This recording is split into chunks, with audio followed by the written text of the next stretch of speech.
இன்றைய பதிவு சிவபெருமானுக்கு 5 விதமான பஞ்சசபை திருத்தலங்கள் இருக்குது. அது என்னென்ன ஊரில் என்ன சபையோட என்ன தாண்டவத்தோட அவர் காட்சி தரார் அப்படிங்கிற பதிவை தான் இன்றைக்கி நம்ம பார்க்க போகிறோம். 274 சிவாலயங்களில் மிகவும் முக்கியமாக சொல்லக்கூடிய 5 விதமான சபைகள் கொண்டு 5 விதமான அலங்காரத்தோடையும் 5 விதமான ரூபத்தோடையும் இருக்கிறதுனால தான் இதை பஞ்சஸ்தல சபை ஸ்தலங்கள் அப்படின்னு சொல்லப்படுது. அது முதல்ல சிதம்பரம் பொற்சபை ஆனந்த தாண்டவத்தோட அவர் காட்சி தரார்.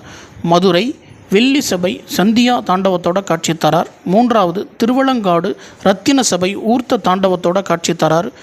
4வது சித்திர சபை குற்றாலம் திரிபுர தாண்டவத்தோட காட்சி தரார். 5வது நெல்லை தாமிர சபை முனி தாண்டவத்தோட காட்சி தரார். இது போன்ற பதிவுகளை பார்ப்பதற்கு நம்முடைய ஓம் டெம்பிள் வேர்ல்டு யூடியூப் சேனலை லைக் பண்ணுங்கள், ஷேர் பண்ணுங்கள், சப்ஸ்கிரைப் பண்ணுங்கள், அருகில் உள்ள பெல் பட்டனை ப்ரெஸ் பண்ணி ஆல் அப்படி